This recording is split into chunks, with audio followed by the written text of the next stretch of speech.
चलिए सभी साथियों को जय हिंद। सभी लोग जल्दी से लाइव आ जाएंगे। सुखदीप जी आपको भी जय हिंद, बाकी सभी साथी आपको भी जय हिंद। जैसा कि लास्ट टाइम लोग दो टॉपिक पढ़ रहे थे, कई परसेंटेज का पढ़ रहे थे, जहाँ पे परसेंटेज में लगभग हमने सारे टाइप्स खत्म कर लिए हुए थे और शायद आपका डाउट सेशन भी उस पर हो चुका था। ठीक है, तो बेसिकली आज की क्लास में हमें नया चैप्टर स्टार्ट करना था, प्रॉफिट एंड लॉस। ठीक है, किसी का कोई डाउट अगर परसेंटेज में बचा होगा ना तो जरूर से जरूर बताएगा। ठीक है, अदरवाइज बेसिकली हम लोग न्यू चैप्टर की बातें करेंगे, प्रॉफिट एंड लॉस। एंड बाकी सभी क्वेश्चन सॉल्व कर रहे हो बिल्कुल आप। ठीक है, तो देखिए नए चैप्टर की बातें करते हैं, प्रॉफिट एंड लॉस। अभय जी आपको भी जय हिंद। जितनी मेहनत में हम यहाँ पर करते हैं उतनी मेहनत आप घर पर भी करोगे। ठीक है, चलो देखिए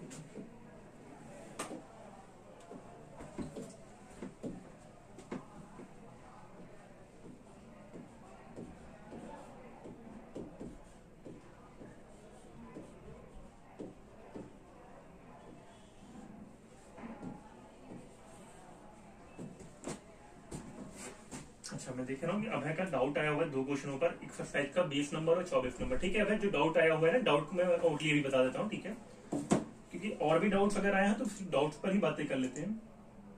गजेंद्र कह रहे हैं सर मैंने परसेंटेज वाली क्लास मिस कर दी तो कैसे अटेंड करूँ इन्हें। गजेंद्र को रिप्लाई करिएगा आप। हाँ ठीक है गजेंद्र, थोड़ी देर वेट करना, मैं तुम्हें टेक्निकल टीम की तरफ से रिस्पॉन्स करवा देता हूँ। ठीक है, चलिए देखिए ध्यान से यहाँ पर।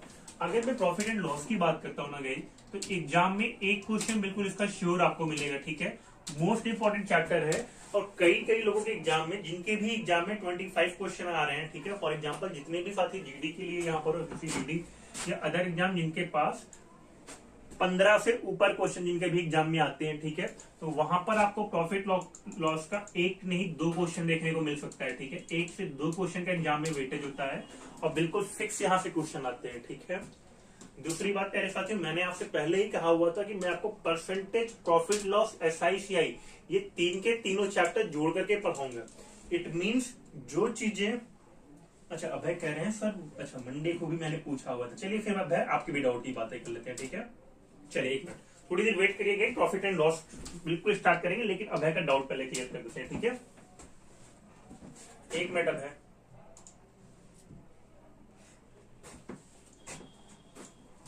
वेट करिएगा, रुकिए। 20 नंबर और 24 नंबर ना, चलिए अब देखो 20 नंबर में क्या था, एंड अभय अगर एक दो क्वेश्चन बच्चा करेगा तो उसके लिए डाउट सेक्शन का भी यूज किया करिए आप। ठीक है, चलिए देखिए 20 नंबर क्या है अभय। यहाँ पर जो क्वेश्चन लिखा हुआ आपके पास, मोहन, हाँ देखो क्या लिखा है, मोहन के व्यय एवं बचत का अनुपात, यानी कि मोहन ने जो पैसा खर्च किया वो 4 यूनिट है और जो बचत किया वो कितना है, 1 यूनिट है। देखो ये व्यय का अनुपात हो गया, ये बचत का अनुपात हो गया। ठीक है अभय, आगे देखो क्या दिया हुआ है। आगे अगर आप देखते हो तो वहां पे आपको लिख के दिया है कि इनकम में 20% का इंक्रीमेंट कर रहा है। ठीक है अभय, अगर मान लो इनकम में 20% का इंक्रीमेंट करता है तो अभय 4 का 20% निकालना थोड़ा सा टफ काम है। जो रेशियो तुम्हें व्यय और बचत का 4:1 दिया है, अभय क्या ये बताओ, क्या मैं इसको 400 बचत को, व्यय को 400 और बचत को 100 मान सकता हूं? बताओ, ये बातें क्लियर है अभय?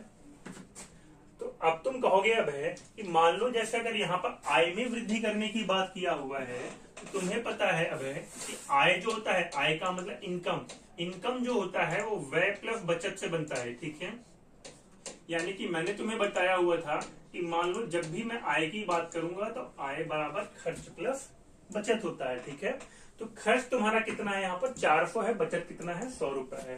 तो तुम कहोगे सर जब 400 रुपए खपत है मेरी, 400 रुपए क्या है, सॉरी खर्च है मेरा, और बचत 100 रुपए है, तो आय जो मेरी होगी वो 500 रुपए होगी। इतनी बातें क्लियर है भाई? आय कितनी होगी, 500 रुपए होगी। आय 500 रुपए होने के बाद देखो क्या लिखा हुआ तुम्हारे पास, आय में 20% वृद्धि हो जाने पर, यानी कि तुम कहोगे सर कि अगर आय में 20% की वृद्धि कर रहा है तो ये तो मेरी पुरानी आय थी, नई आय कितनी होगी, न्यू आय यानी न्यू इनकम। तो अब है तुम कहोगे कि सर यहाँ पे कितने की वृद्धि कर रहा है, 20% की वृद्धि कर रहा है। यानी कि मान लीजिए अगर हमने 500 से 20% की वृद्धि कर दी तो 500 का 20% कितना होता है, अब है तो तुम कहोगे सर 100 होता है 500 का 20%। कैसे?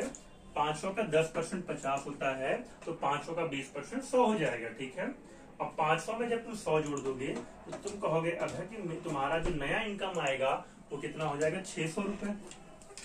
बताओ यहाँ तक की बातें सभी को क्लियर है? इसको 17 पर कर दीजिएगा अगर आपको नहीं रहना होगा तो। ठीक है, चलिए। हाँ, न्यू आय कितना है? 600।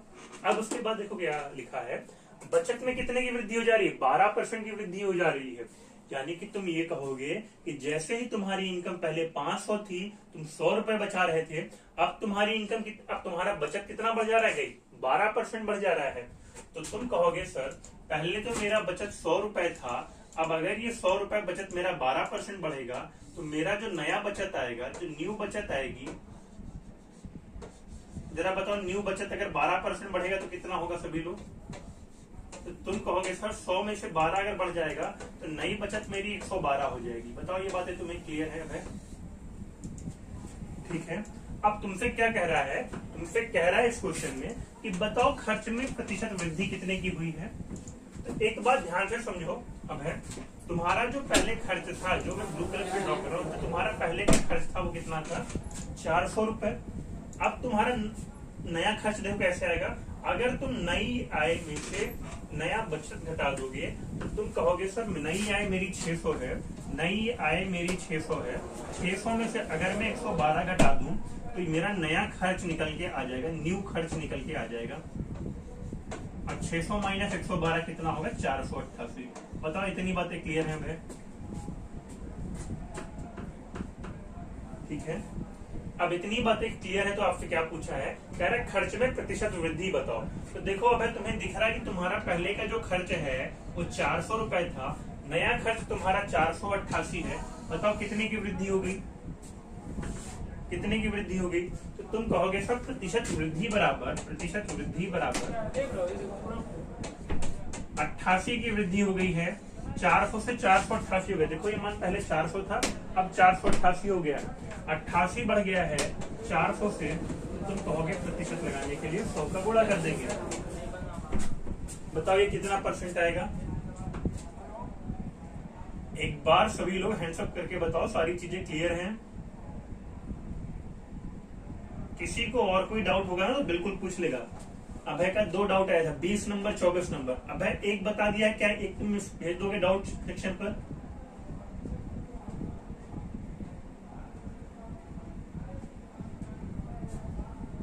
ठीक है, और जब डाउट सेक्शन में भी भेजोगे ना तो वहां पर भी आपको आपके बिल्कुल सॉल्यूशन मिलेंगे। ठीक है,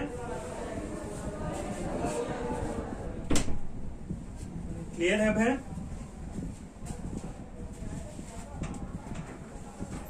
चलिए 21% आएगा। देखो क्या होगा अगर मैं इसको सॉल्व करता हूँ, आप कहोगे सर 00 से 00 कट जाएगा। 88 को 4 से काटो, 88 को 4 से काटो कितना आएगा? तो तुम कहोगे सर 22% मेरा आंसर आएगा। 88 को 4 से काटोगे तो 22% आएगा। और जरा बताओ क्या अभी अब है 22% यहाँ पर आंसर दिया है क्या? नहीं दिया है। 21 दिया है, 20 दिया है, 42 दिया है। तो तुम कहोगे अब है डी आंसर बिल्कुल राइट होगा, क्योंकि इनमें क्या दिया हुआ? इनमें से कोई नहीं। ठीक है, तुम्हारा 22% इस क्वेश्चन का बिल्कुल राइट आंसर होगा। 400 से 488 मान हो जा रहा है तुम्हारा। ठीक है,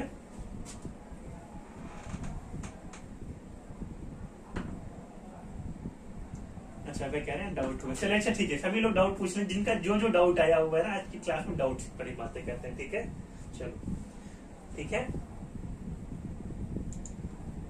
ठीक है गाइस, आज की क्लास में डाउट्स पर ही बातें करते हैं। चलो 24 नंबर भी देख लो गाइस, 24 नंबर भी देख लो आप लोग। ठीक है,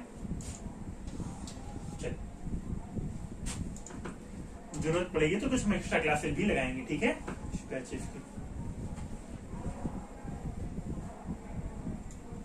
देखो क्या लिखा हुआ है। एक व्यक्ति अपने मासिक वेतन का 40% भोजन पर व्यय करता है तथा शेष का 1/3 परिवहन पर व्यय करता है। यदि वह 4,500 रुपए महीना बचाता है तो भोजन तथा परिवहन पर किए गए खर्च का आधा है, तो उसका मासिक वेतन ज्ञात करें। ठीक है, कैसे सॉल्व करोगे बाकी लोग? देखो ध्यान से, मैं आपको हिंट करता हूँ। एक व्यक्ति अपने मासिक वेतन का 40% क्या करता है? एक व्यक्ति अपने मासिक वेतन का 40% भोजन पर व्यय करता है। ठीक है, देखो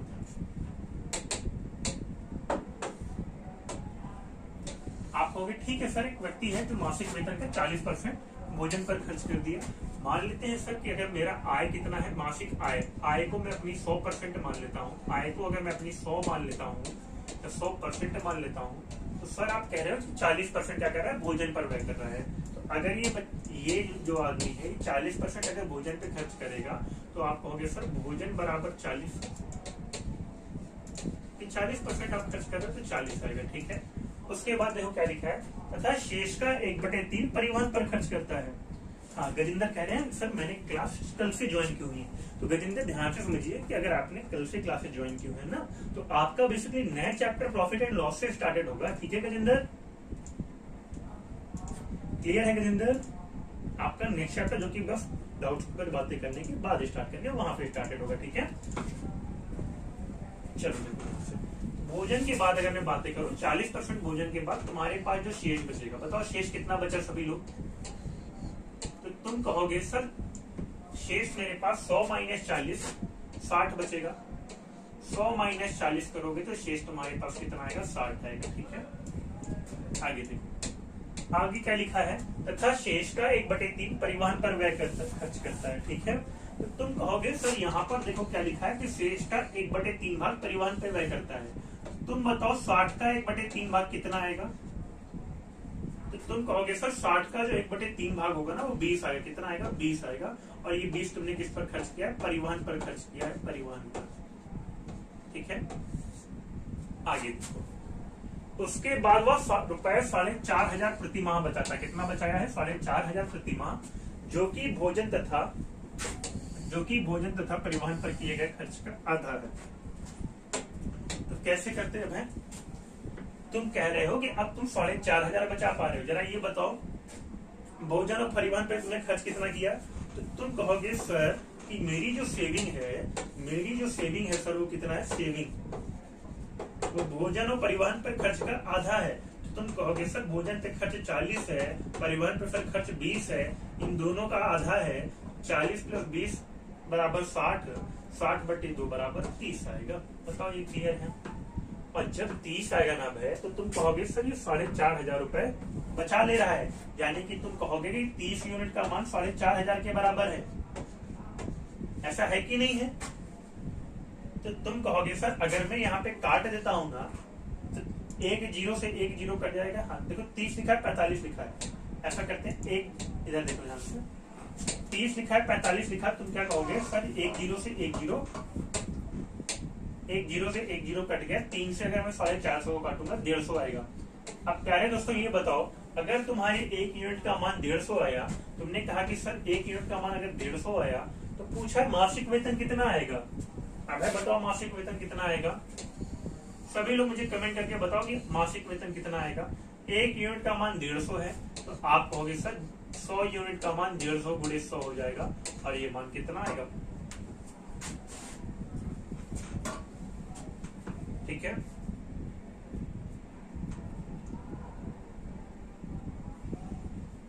अच्छा 1 मिनट रुक जाओ।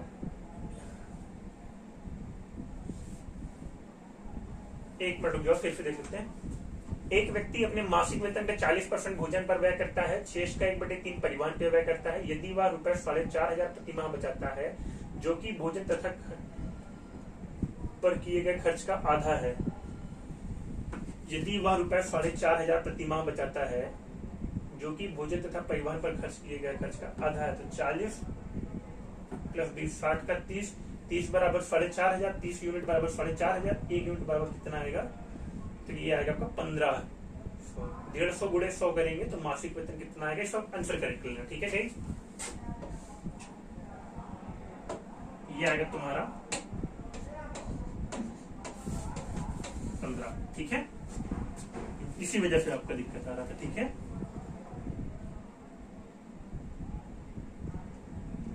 क्लियर है भाई?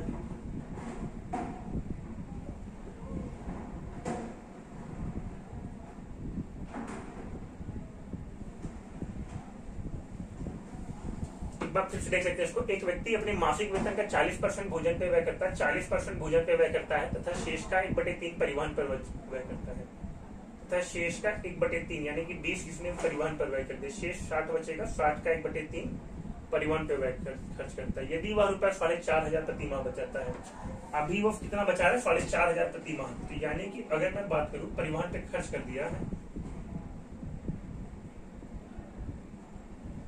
अच्छा एक मिनट गाइस, एक मिनट थोड़ा सा करेक्शन कर लो यहाँ पर। अब मैं समझ देखो ध्यान से, पर खर्च करता है, परिवहन पर खर्च कर देता है। यदि वह रुपया 4,500 बचाता है, जो कि भोजन तथा परिवहन पर किए गए खर्च का आधा है, तो भोजन तथा परिवहन पर यानी कि 60 इसने खर्च किया का आधा है, 30 है। अगर थोड़ी देर वेट कर लें, देन इस पर बात कर लेते हैं, ठीक है? थोड़ी देर वेट कर लें, देन इस पर बात कर लेते हैं, ठीक है? और कोई क्वेश्चन जिस पर आपका डाउट आया होगा इस क्वेश्चन के अलावा? और कोई क्वेश्चन किसी का गाइड जो उसका और डाउट आया हो? थोड़ी देर वेट कर लीजिएगा, उस क्वेश्चन पर भी बातें कर लेते हैं, ठीक है? हाँ 40 एक आया हुआ है, 47 देख लेते हैं, 47।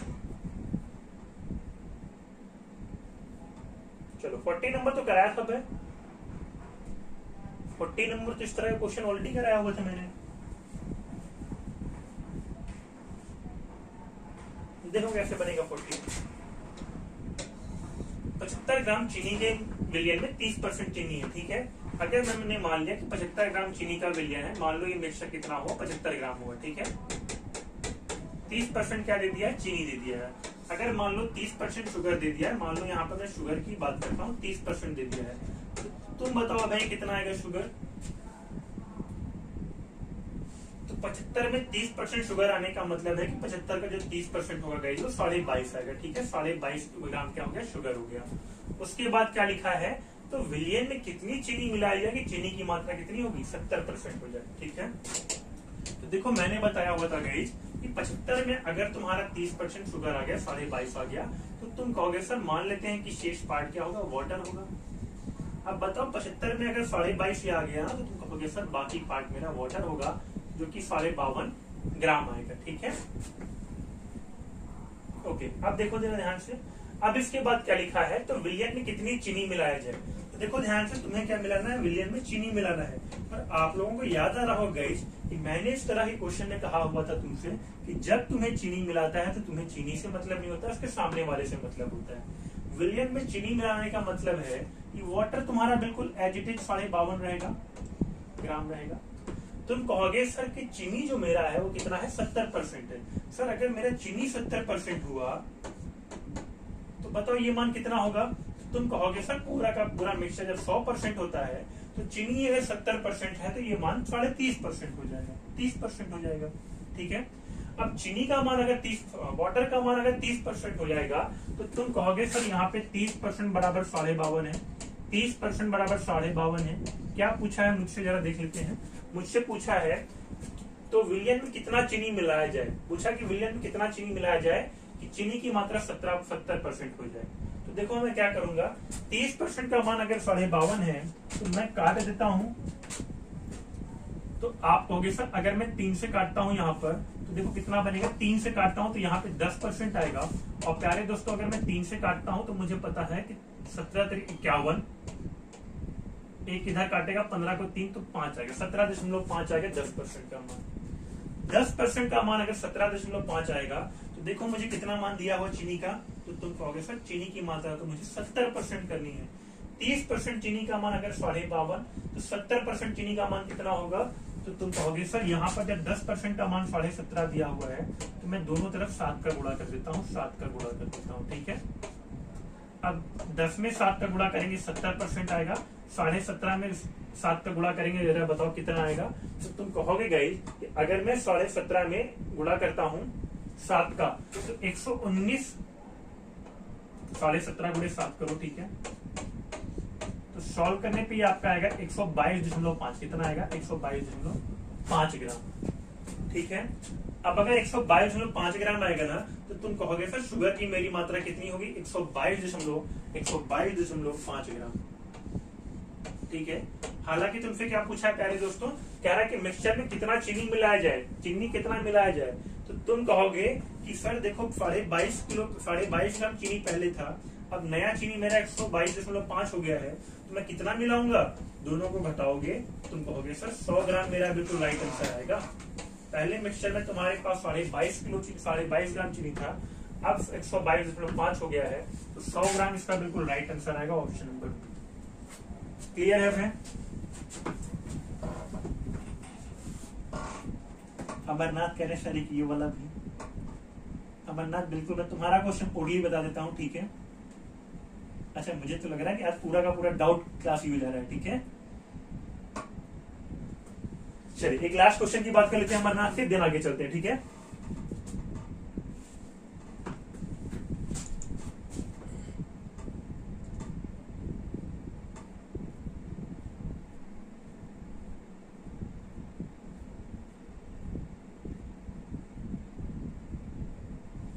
अमरनाथ का जो क्वेश्चन है, in an election between two candidate, कल अमरनाथ का क्वेश्चन मैं यहाँ पर लिख दे रहा हूँ गाइस, ठीक है। चलिए देखिए मैं यहाँ पे लिख दे रहा हूँ अमरनाथ का क्वेश्चन। अमरनाथ सॉल्यूशन देख लो इसका जो तुमने पूछा है। In an election between two candidate total valid vote is 2 lakh. Amarnath का क्वेश्चन ये है कि एक इलेक्शन हुआ जिसमें टोटल जो वोट मिला वो 2 लाख मिला। कितना मिला? 2 लाख, ठीक है। 2 लाख ही दिया हुआ है, सॉरी 20,000 दिया हुआ, 20,000 दिया हुआ, इसको 1 0 कब कर लीजिए, 20,000 दिया हुआ है, ठीक है। अब देखो उसके बाद क्या लिखा है, कह रहा है कि 60% वोट पाने वाला कितने वोटों से जीता?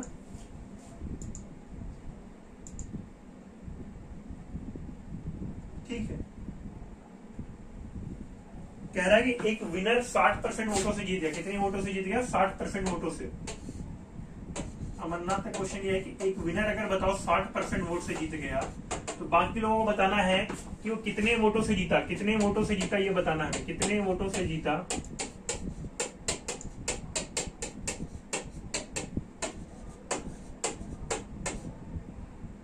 ये हमें बताना है, ठीक है। विनर कितने वोटों से जीता ये हमें बताना है। चलिए हाँ बिल्कुल यही क्वेश्चन है कि 2 लोगों के बीच में चुनाव हुआ था, 2 लोगों के बीच में चुनाव था, ठीक है। 2 पर्सन थे यहाँ पर, चुनाव जो हुआ बेसिकली 2 पर्सन के बीच में हुआ, यानी पहला विनर तो दूसरा कितना आएगा? लूजर आएगा, ठीक है। अमरनाथ 60% विनर होने का मतलब 60% विनर होने का मतलब लूजर कितना? 40%। तुम कहोगे जरा ये बताओ अमरनाथ कितना परसेंट वोटों से विनर जीत जा रहा है? तुम कहोगे सर मुझे दिख रहा है यहाँ पर कि 20% वोटों से जीत जा रहा है। 60 - 40 कर देंगे तो 20% है। कितना आएगा? 60 - 40 20%। देखो 60 - 40 20%। तो अब बताओ कि 20,000 का 20% कितना आएगा? गजेंद्र कह रहे हैं सर 12,000 वोटों से जीत गया है।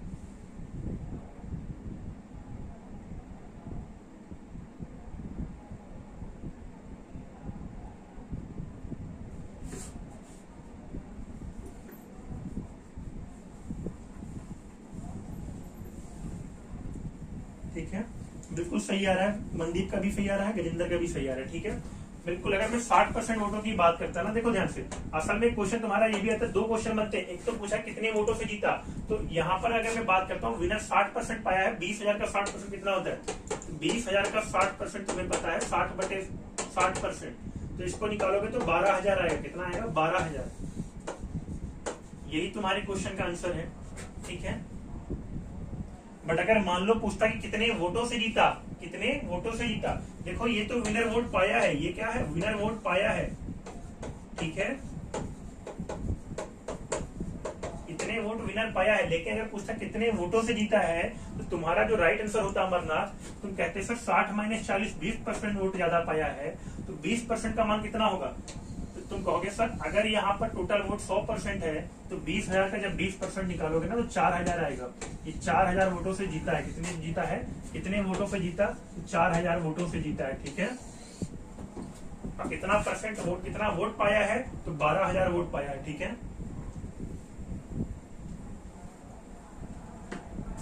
चलिए आगे की बातें करते हैं। अगर लिख रहे हैं कि सर आप समझाएं हम समझे नहीं, हो नहीं सकता। अच्छा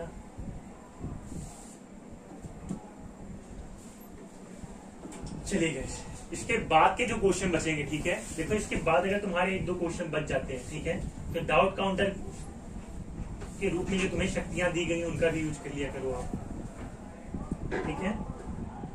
चलिए नया चैप्टर की बातें करते हैं गाइस, प्रॉफिट एंड लॉस, ठीक है। गजेंद्र आपका भी यहीं से स्टार्टेड होगा, प्रॉफिट एंड लॉस से ही चीजें, ठीक है। तो देखो गाइस, प्रॉफिट एंड लॉस में होता क्या है, क्लियर है सभी को? परसेंटेज का किसी का भी एक दो क्वेश्चन का डाउट बचेगा तो बिल्कुल आप उसे डाउट सेक्शन में जरूर भेजिएगा, ठीक है। सबको उन्हीं क्वेश्चन के सॉल्यूशन मिल जाएंगे, ठीक है। चलिए देखिए ध्यान से, प्रॉफिट एंड लॉस की बातें करते हैं, ठीक है। नया चैप्टर स्टार्ट किया जाएगा, ये बात तेजी से यस करके बताइए। न्यू चैप्टर आपका स्टार्ट किया जाए।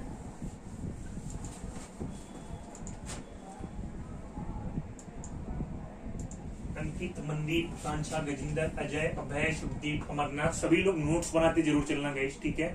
मैंने बार बार आपको इंसिस्ट किया हुआ है। एंड टेस्ट कल का कैसा गया था सभी का, पर ये लोग बाकी लोग बताओ, टेस्ट कल का कैसा गया? रिजल्ट मेरे हाथ में अभी 1 घंटे बाद आएगा, जैसे मैं क्लास से निकलूंगा वैसे ही रिजल्ट आ जाएगा मेरे हाथ में। बट तुम लोग बता दो कैसा गया था। मनदीप कह रहे सर आपका क्लास बहुत तेज खत्म हो जाता है। मनदीप मैं पूरा 45 मिनट तुम्हारे साथ रहता हूँ, साथ बिताता हूँ, फिर भी तुम कह दे रहे हो कि सर क्लासेस बहुत तेज चली जाती है। अमरनाथ कह रहे हैं सर कल, अमरनाथ तुमने कैलकुलेशन मिस्टेक की। मनदीप का कह रहे हैं बढ़िया गया सर।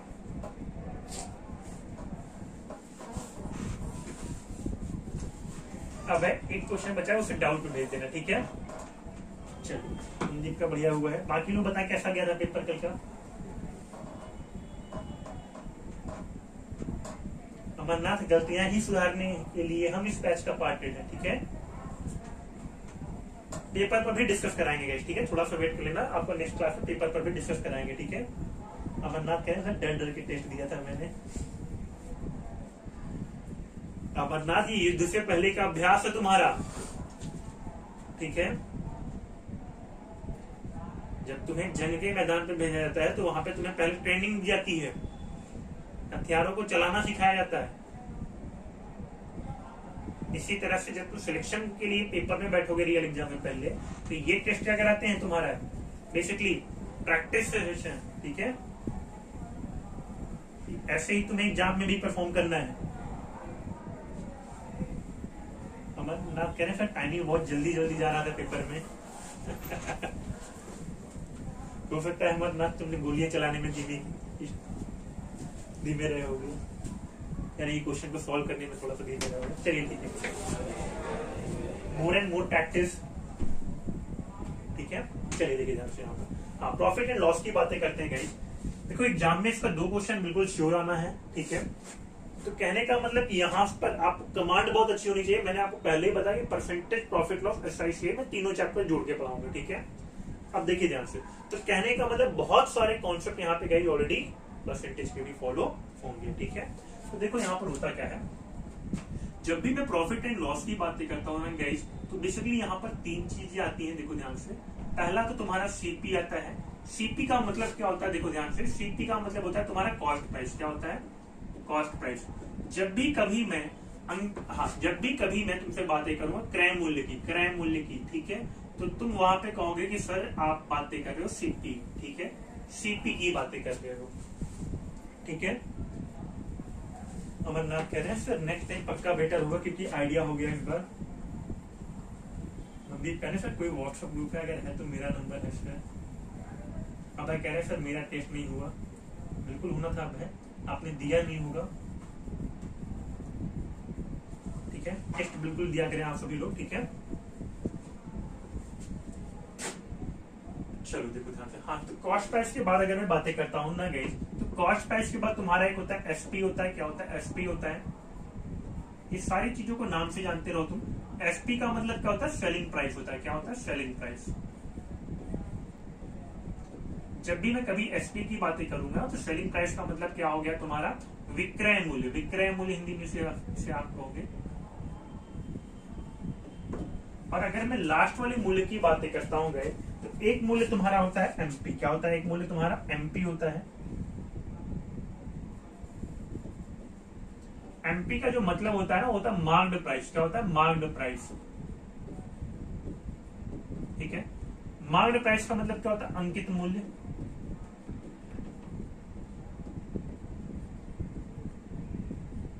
ठीक है, अब देखो यहां पर होता क्या है, सीपी का मतलब क्या होता है? कॉस्ट प्राइस का मतलब। मान लो तुम मार्केट में गए और तुमने कोई चीज खरीदी। कोई चीज खरीदी कहने का मतलब, जैसे मान लो अगर मैं बेसिकली कुछ लेने जाता हूँ, ठीक है, एक पेन लेने जाता हूँ, ठीक है, अब जब मैं पेन लेने जाता हूँ तो मान लो मैंने एक पेन खरीदा, कई सारी पेन खरीदी, ठीक है, मैंने मान लो कई सारी पेन खरीदा, पेन का बंडल खरीदा, और वो मुझे मिला कितने का? 100 रुपए का। कितने का मिला? 100 रुपए का।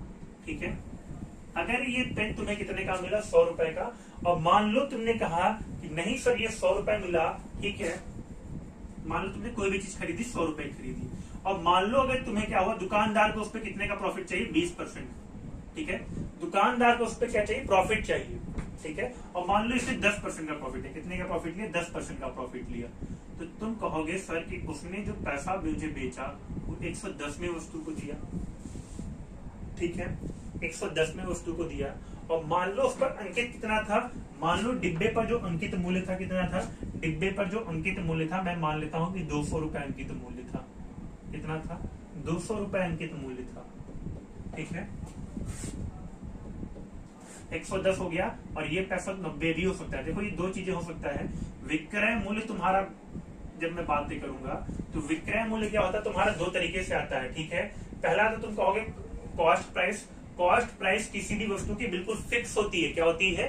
फिक्स होती है। जैसे मान लो आपने कोई चीज खरीदा, ठीक है, तो आप कहोगे सर वो जो भी चीज होगा, कॉस्ट प्राइस का मतलब किसी वस्तु को बनाने पर किया गया खर्च। ठीक है, क्रय मूल्य का मतलब, इसी को आप लागत मूल्य भी कई बार आप देते हो। ठीक है, कई बार आपके सामने लागत मूल्य के भी रूप में बन के आ जाता है। ठीक है, लागत मूल्य भी रहेगा ना, तो भी आप क्रय मूल्य जैसा इसे ट्रीट करोगे। ठीक है, आगे ध्यान से समझो।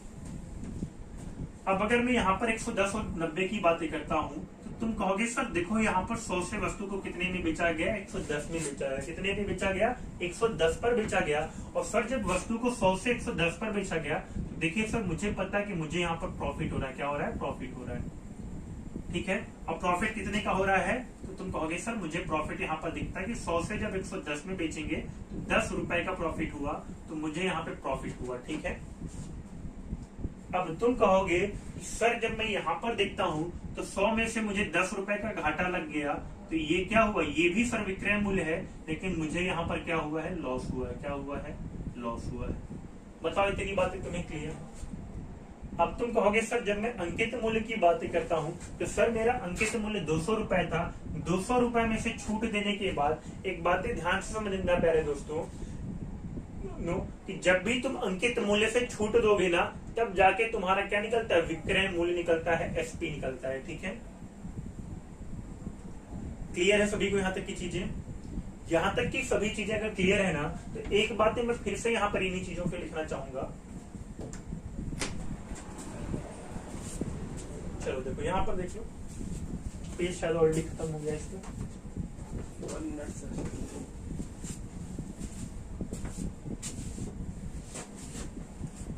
चलो देखो यहाँ पर, अब अगर उसके बाद में मानता हूं, यहाँ पर मैंने कहा मान लो यहाँ पर क्या है? सीपी है। मान लो ये तुम्हारा सीपी है, तो तुम्हें पता है कि सीपी का मतलब कॉस्ट प्राइस। सीपी का मतलब क्या होगा? कॉस्ट प्राइस होगा। मुंजिंदर कह रहे हैं सर मेरा आईडी नंबर ऐड कर दीजिए किसी व्हाट्सएप ग्रुप में।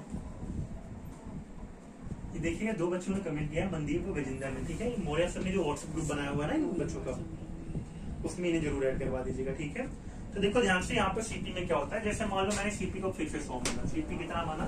100 माना। तुम्हें पता है कि सीपी का मतलब कॉस्ट प्राइस। ठीक है, तुम्हें पता है कि सीपी का मतलब क्या होता है? कॉस्ट प्राइस होता है, क्रय मूल्य होता है।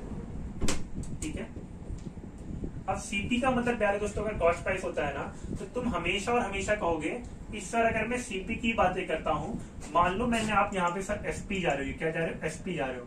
मान लो मुझे 100 रुपए में x रुपए का प्रॉफिट हुआ। कितने का प्रॉफिट हुआ? x रुपए का प्रॉफिट हुआ। तो तुम कहोगे सर यहाँ पर जो मेरा सेलिंग प्राइस होगा वो 100 + x आएगा। बताओ ये बातें तुम्हें क्लियर है? तो तुम कहोगे सर जब मेरा SP 100 प्लस X आएगा तो मुझे यहाँ पर क्या हो रहा है, प्रॉफिट हो रहा है। ये क्या हो गया, प्रॉफिट का केस हो गया। यहाँ पर तुम्हें प्रॉफिट हो रहा है कि नहीं हो रहा है? तो तुम कहोगे प्रॉफिट कितने का हुआ, तो तुम कहोगे सर यही X रुपए क्या है, यही X मेरा क्या हो रहा है, प्रॉफिट हो रहा है, प्लस X बराबर प्रॉफिट। ठीक है। और तुम कहोगे सर कि अगर मान लो कभी मेरे पास यहाँ पर अगर मैं देखूं CP 100 में से SP की ही मैं यहाँ पर भी बातें कर रहा हूँ, मान लो हानि कितना हुआ, X का हुआ, तुम कहोगे सर ये 100 माइनस X होगा। ये दोनों ही सेलिंग प्राइस है सर, दोनों ही सेलिंग प्राइस है, लेकिन ये X यहाँ पर क्या है, ये X मेरा हानि है। इतनी बातें क्लियर है? अमरनाथ कह रहे हैं सर मैं वो गलती से लेफ्ट हो गया हूं, मुझे भी ऐड होना है। तुम्हें फिर ऐड करवाएंगे अमरनाथ, फिर तुम लेफ्ट करोगे। चलो अच्छा मैं ऐड करवा देता हूँ, ठीक है। सोल्जर एंट्री वाला, हाँ बिल्कुल सोल्जर एंट्री वाले में ऐड करवा देंगे, ठीक है। चलिए देखिए ध्यान से। अब इसके बाद अगर मैं बातें करूंगा गाइस, तो आप एक बातें करोगे, ठीक है, नोट्स जरूर बनाते चलना गाइस, ठीक है। आप कहोगे सर हमेशा जो प्रॉफिट होता है, हमेशा जो प्रॉफिट होता है सर, हमेशा जो प्रॉफिट होता है वहां पर सर ये केस क्या होता है, SP माइनस CP का होता है, SP माइनस CP का। सर हम SP माइनस CP क्यों कर रहे हैं, तो हम SP माइनस CP प्यारे दोस्त इसलिए कर रहे हैं कि यहाँ पर तुम कहोगे सर SP बड़ा होता है, क्या होता है, SP बड़ा होता है। जैसे तुम कहोगे सर ये SP वाली लाइन मुझे कम समझ में आती है, CP, ठीक है। प्रैक्टिकल वे में कैसे इसे समझे, तो मैं कहूंगा प्यारे दोस्त कि मान लो तुम SP कितना, मान लो कि तुम्हारा कितना है, 100 रुपए है। 100 रुपए किसी वस्तु का तुम्हारा मूल्य है, SP तुम्हारा 100 रुपए है। मान लो अगर मैं प्रॉफिट की बातें करता हूँ, वहां पे X का प्रॉफिट हुआ था, तो तुम यहाँ पे कहोगे सर X बराबर में 10 मान लेता हूँ, कितना मान लेता हूँ, 10 का प्रॉफिट, ठीक है। तो अब बताओ SP पर जो 100 रुपए पर तुम्हें 10 का प्रॉफिट हो रहा है, तो तुम कहोगे सर यहाँ पर जो मेरा मूल्य निकल के आएगा ना, SP निकल के आएगा, उसमें 100 प्लस 110 जुड़ेगा तो आएगा 110। अब बताओ प्रॉफिट कितने का हो रहा है, तो तुम कहोगे सर 10 का प्रॉफिट हो रहा है। तो जरा बताओ 110 में से, एक मिनट यहाँ पे CP 100 करना, ठीक है। तो 110 में से जब तुम 100 को घटाते हो तभी तो तुम्हारा प्रॉफिट 10 आता है कि नहीं आता है। तो तुम कहोगे सर प्रॉफिट बराबर, यहाँ पर प्रॉफिट बराबर मैं क्या करता हूँ, 110 माइनस 10 करता हूँ, 110 माइनस 100 करता हूँ, तब जाके 10 आता है। तो मैं SP में से CP को घटा रहा हूँ सर, SP में से क्या कर रहा हूँ, CP को घटा रहा हूँ, ठीक है। और इन द सेम वे अगर मैं बातें करता हूँ यहाँ पर गाइस लॉस की, तो आप कहोगे सर लॉस बराबर क्या होता है, तो लॉस बराबर में जरा बताओ, लॉस में बड़ा क्या होता है, कॉस्ट प्राइस बड़ा होता है। एक बार सभी लोग थोड़ा सा सोच के बताओ कि लॉस में क्या होगा, तुम्हारा कॉस्ट प्राइस बड़ा होगा, यानी कि जैसे मान लो अगर किसी वस्तु का मूल्य 100 है, तुमने 90 पर बेचा, तो तुम कहोगे सर 100 रुपए वस्तु का जो कॉस्ट प्राइस होगा वो ज्यादा होगा, वो क्या होगा, वो ज्यादा होगा, ठीक है। तो तुम कहोगे सर यहाँ पर क्या बनता है, CP बड़ा होता है, SP छोटा होता है, ठीक है। ये चीजें याद रख लेना, मैं तुम्हें पूरा का पूरा प्रॉफिट एंड लॉस सॉल्व करवा दूंगा, ठीक है। यहाँ पे सर CP बड़ा होता है देन SP, ठीक है। बताओ ये बातें तुम्हें ध्यान रहेंगी बिल्कुल, ऐसा तो नहीं कि तुम भूल जाओगे। बताओ तेजी से बताओ एक बार, ऐसा तो नहीं कि तुम्हारे माइंड से ये चीजें उतर जाएंगी।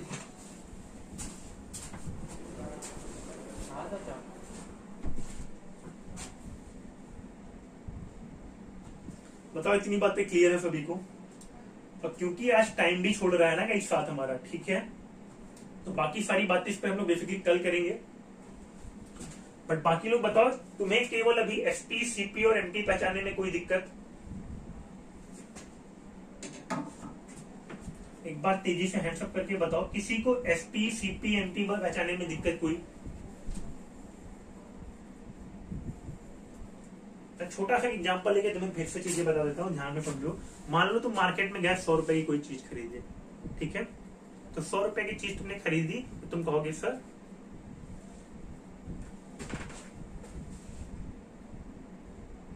MP में प्रॉब्लम है, अमरनाथ कह रहे हैं, ठीक है। बाकी लोग ध्यान में समझो, जैसे मान लो तुम मार्केट गए, ठीक है, एज ए दुकानदार सोचना, ठीक है, एज ए दुकानदार थोड़ी देर सोचना। मान लो अगर एज ए दुकानदार की मैं बात करूं, किसी दुकानदार को कोई चीज 100 रुपए की पड़ी, ठीक है। अब किसी दुकानदार को अगर चीजें 100 रुपए की पड़ी, उसने तुमको प्रॉफिट पर देना चाहा, चीजें क्या देना चाहा, प्रॉफिट पर देना चाहा गई, और मान लो कहता कि सर मुझे केवल 10% का प्रॉफिट चाहिए, ठीक है, कितना परसेंट का प्रॉफिट चाहिए, 10% का प्रॉफिट चाहिए, ठीक है। तो तुम कहोगे सर 100 से मुझे दुकानदार 10 रुपए ज्यादा पर बेचेगा, तो 110 पर बेचेगा, ठीक है।